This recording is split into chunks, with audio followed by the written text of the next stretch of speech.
welcome to Rooted and Ready Homeschool. My name is Stephanie. I am a mom to three little girls, and we are homeschooling. We plan to homeschool throughout their academic career. Currently, I have a 4-year-old, an almost 2-year-old, and a 3-month-old.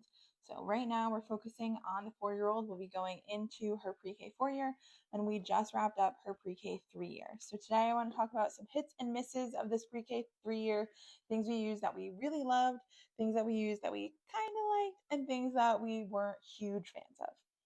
So just a quick background on what we are doing for homeschool. So I am focusing somewhat into like a Charlotte Mason methodology, but I also am bringing in some more like classical traditional homeschool styles. So I'm calling us more of an eclectic homeschool, doing a little bit of everything. So this past year, we brought in some like Charlotte Mason riches. We did a main preschool curriculum, and then I supplemented with a lot of different things. So I have a couple different things to go over that we really liked and a couple things that we just weren't huge fans of. So let's go through the hits first and things that we really enjoyed. A lot of these we added in the last just couple of months, but some of them we've kind of had around for a while. So one of the first things that we've really been enjoying are these Eeboo cards. So we have this set, which is the Good Manners set, and then we also have an emotion set. And we do these at the breakfast table, at the dinner table. Both my 4-year-old and my 2-year-old really enjoy them, and they like kind of talking along, and we start conversations off of what these cards say and what's going on in them. And they've both so far really enjoyed these. So I'm happy we're going to carry these through into our pre-K 4-year, and I'm really liking using them. The next thing that we've really been enjoying, and again, this is just in the last like 5-6 weeks that we've been doing this, is Preschool Math at Home from Kate Snow. So I thought that I was between wanting to do Math with Confidence and Singapore Dimensions Math. So I got Preschool Math at Home to see and to trial and to see if we like it. And one thing is, my daughter, so my 4-year-old right now, she definitely learns best when she's playing a game, or is like being entertained by it. She doesn't like very like dry work. She likes fun, more play, which is very normal for this age. But I think going forward, more of like a game-based math is going to work much better for her. And so I really like this. We are going to continue on with Math with Confidence. We're going to be doing K once we finish up this. So probably a little bit into her pre-K 4-year, we'll switch to Math with Confidence K. But I want to make sure she has some really good mastery of this all first, and then we'll go on to Math with Confidence level K. So one of our other hits that we have been doing, and we've been doing this for most of the year this year, is our morning calendar. And both my 4-year-old has one and my 2-year-old has a calendar. And I got this off of Teachers Pay Teachers. It's just a very simple, it has the days of the week. So we sing the days of the week song to the Addams Family, like days of the week. And then we also sang a months of the year song, and then they go through. My 2-year-old isn't at circling yet; she's just kind of like coloring it in. But my 4-year-old, she will circle what day it is. She will circle what month it is, and then we color in the date, and we'll count all the way up to whatever date it is. She circles the season, and then we also have a little weather chart, and she'll circle what the weather is. And so we have really been loving this calendar.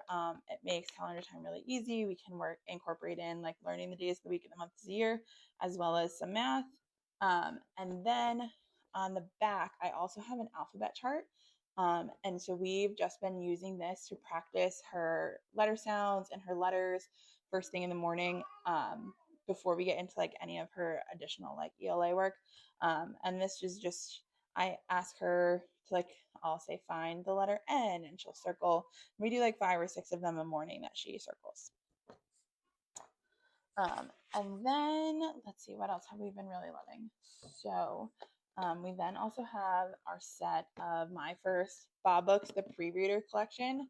And so far, really all we've done is like the individual letter books. We have not gone through any of like the storybooks yet, but I use these. I'll just take this one for example. So I use these, and in each one, So it'll have a big letter and a little letter, and it has 2 words. And so I have her work on, as we're reading through these books, finding the letter that we're working on the sentence pages. So that's really what we are using these for, but I really like this kit. I honestly got it at Costco. So this was usually when Costco has this is like the start of the school year or Christmas time, and I love these. So if you find them at your Costco, 100% worth it. One of the other things that we've been loving that I don't really have like a picture of or anything is we do like our morning riches, and so that is an artist study, sometimes a composer study. We will go over some Spanish, and then we also watch videos, a couple of videos on YouTube that are specific for what we're learning. So we have one little gem that I found is the Secret Stories alphabet song, and that's Jack Hartman is the man who has the YouTube channel that it's on. He does a lot of other like cute little videos. We watched his Spanish colors video before, but the Secret Stories Better Alphabet song has been so helpful for my 4-year-old in learning her letters and her sounds. It is amazing the difference between before watching that song, and we watch it pretty much every morning, to after, how much better she is at understanding her letter sounds.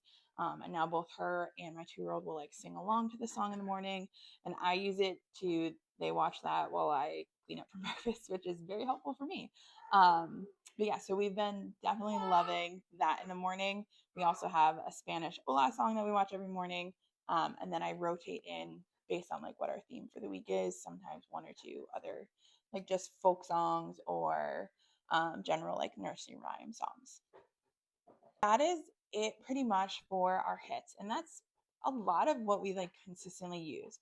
So now I'm going to get into some of our misses, struggles. I mean, I hate to say misses, and people, I know people really, really love this program, and I wanted to love it so badly. I really, really wanted to love it. I think it's a great program. I don't think it's bad. I think it's wonderful. I think the way she has it set up is great. I love the themes. I love each of like the little like lessons and stuff.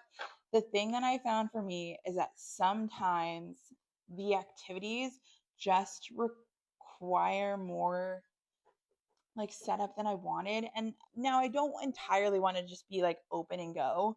And I think a lot of the activities she does are great, and we have used a ton of the activities that she does. So I know that Apple Week is like you can do it as a sample on her website. So we'll just kind of look at. She has like your opening, which we do the morning calendar, and then the song and the poem, reviewing the topic, read aloud. It is really great, and it is really great. And I don't know what it is. I just couldn't get into it. I would say we did probably half of the units, like mostly as they were. And the other thing and what I did, I used all the units, but when I wanted something slightly different, I just went online. I would go onto like Teachers Pay Teachers, or I would go onto Pinterest, and I would find an activity that was similar that maybe didn't require the setup. But yeah, so like a lot of like her sensory bin stuff we didn't do. So I mean, I think it can be a great program for people, and I don't think it's a bad preschool program. It just wasn't for me. Yeah, we did use it. We used pretty much all of it, but and I hate to say that I didn't like it. I liked it. I didn't love it. Our next misses was something that I have been doing with her for a while. And I run in and out of consistency with it just because she sometimes really enjoys doing them, and then she sometimes really does not.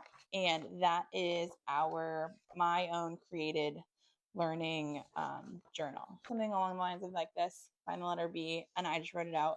It was basically just in place of a worksheet. I wrote it myself. And there were days where she loved doing these, just going over the number 2 in a couple different ways. And some days she loved them, and some days she did not. And there really didn't seem to be a rhyme or reason. So this was the letter T, hunt in a tree, to when she didn't or did or didn't love them. But some days it worked, some days it didn't. And it was a good supplemental worksheet, and she would see them and like they would be like pretty and cool, and she would want to do it, and then we'd start doing it and she didn't want to do it anymore. So I have another one of these like it's just like white paper books for her. And pretty much my plan for that book is we're going to make it more of like a journaling prompt pages and everything going forward. I don't know. I don't have a total plan for it yet. Yeah, so that is kind of where we are at with our hits and misses. We, again, like I did enjoy playing preschool.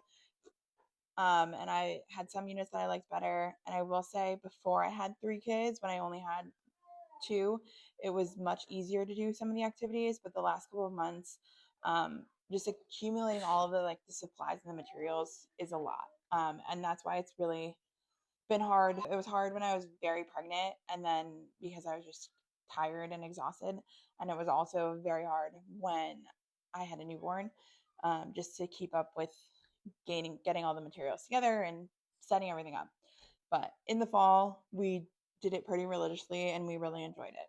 So it could also kind of come down to how many students you have for your first student. It might be great. Just keep in mind, if you have multiple students, that it may just be a lot to put together. So that is it for our hits and misses of the 2025-2026 school year, and my daughter's pre-K 3 year. So let me know. This is my now second video on this channel, and I'm super excited to kind of keep up with it and keep it going. I think my next video I'm going to go over what we are using for her 26-27 school year, which will be her pre-K 4 year. But let me know if there's any other videos that you want to see about the younger years and things that I'm doing, even with like my toddler and my baby, to keep them involved and active and everything. Yeah, and so thank you for watching.